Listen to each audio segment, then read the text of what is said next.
Visakha auto rickshaw కార్మిక సంఘం CITU ఆధ్వర్యంలో ఈరోజు ఆటో కార్మికుల చలో కలెక్టరేట్ కార్యక్రమం విజయవంతంగా జరిగింది.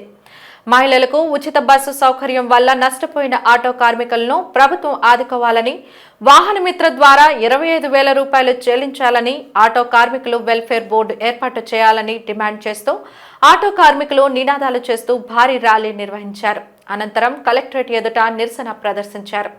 ఈ సందర్భంగా కార్మిక నాయకులు మాట్లాడుతూ జీవో నంబర్ 21 రద్దు చేయాలని, ఆటో కార్మికుల డీజిల్ పెట్రోల్ సబ్సిడీ ధరకు ఇవ్వాలని డిమాండ్ చేశారు. ముఖ్యంగా తాము స్త్రీశక్తి పథకానికి వ్యతిరేకం కాదని, అయితే ఆ పథకం వల్ల తమ కుటుంబాలు రోడ్డున పడుతున్నాయని, కుటుంబ పోషణ కష్టతరంగా మారిందని ఆవేదన వ్యక్తం చేశారు.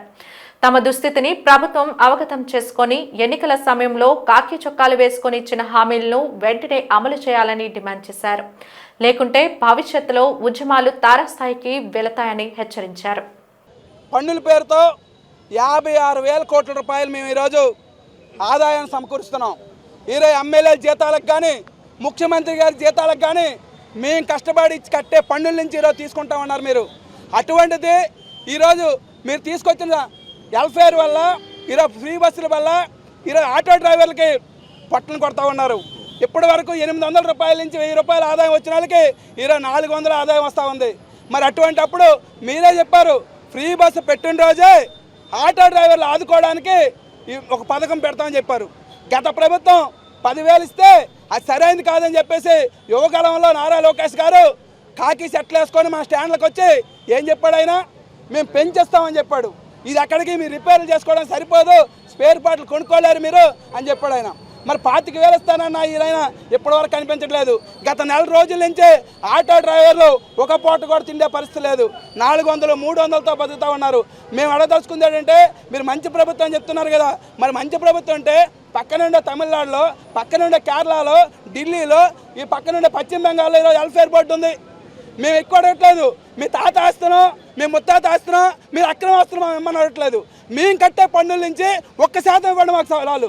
1% 56,000 కోట్ల రూపాయలు మేము కడతా ఉన్నాం. దాంట్లో 1% ఇవ్వండి, వెల్ఫేర్ బోర్డు వస్తుంది మాకు అని. బిల్డింగ్ వర్కర్స్కి వెల్ఫేర్ బోర్డు ఉంది, మాకు ఎందుకు ఉండకూడదు?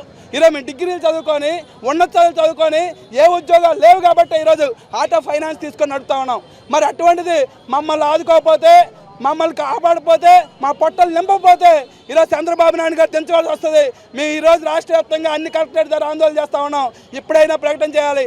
చేయకపోతే రేపటి నుంచి ఎమ్మెల్యేలు కూడా తిరగకుండా అడ్డుకోవడమే కదా, ఆటోలన్నీ కూడా రోడ్డు మీద దించవలసి వస్తుంది. దానికి మీరే వహించవలసి వస్తుంది అని చెప్పేసి కోరుతున్నాం. మహిళలకు ఉచిత బస్సు సౌకర్యం కల్పించడం మేము వద్దనట్లేదు, మేము దానికి వ్యతిరేకం కాదు. కానీ ఆటో కార్మికులు ఏ విధంగా నష్టపోతారని మీ రాష్ట్ర ప్రభుత్వానికి తెలుసు. తెలిసి కూడా ఈ రోజు వరకు కూడా మా ఆటో కార్మికులు అసలు ఏ పూర్తిగా ఎత్తపోవడం చాలా దుర్మార్గమైనటువంటి చర్య. మరి ఎలక్షన్ టైంలో మాత్రం కాకి చెట్లు వేసుకుంటారు. అటు జగన్మోహన్ రెడ్డి కానివ్వండి, ఇటు కాంగ్రెస్ కానివ్వండి, ఇటు తెలుగుదేశం కానివ్వండి, అలాగే అందరూ కూడా కాకి షర్ట్లు వేసుకొని ఎలక్షన్లోకి వస్తారు. మీ ఓట్లు మాకు కావాలని అడుగుతారు, మీ ఓట్లు వేయాలని అడుగుతారు. ఈరోజు రాష్ట్ర వ్యాప్తంగా చూసుకుంటే దాదాపు 10 లక్షల మంది ఆటో కార్మికులు ఉన్నారు. వాళ్ళ కుటుంబాలు చూసుకుంటే 50 లక్షల మంది ఈరోజు ఓట్లు అనేవి ఆటో కార్మికులు, అది గుర్తించాలని చెప్పి సందర్భంగా చెప్తా ఉన్నాం. అలాగే ఆర్టీసీతో సమానంగా ప్రజలకు ఉచిత రవాణా సౌకర్యం కల్పిస్తున్నది ఎవరు ఉన్నారంటే అది ఆటో డ్రైవర్లు మాత్రమే. మరి అలాంటి ఆటో డ్రైవర్లకు తిప్పుతున్నటువంటి ఖర్చు అవుతున్న డీజిల్ ఏదైతే ఉందో ఆ డీజిల్ని సబ్సిడీ ధరకు ఇవ్వాలని, వ్యాట్ ట్యాక్స్ లేకుండా ఇవ్వాలని చెప్పి ఈరోజు సందర్భంగా డిమాండ్ చేస్తూ ఈ నిరసన కార్యక్రమం జరుగుతూ ఉంది.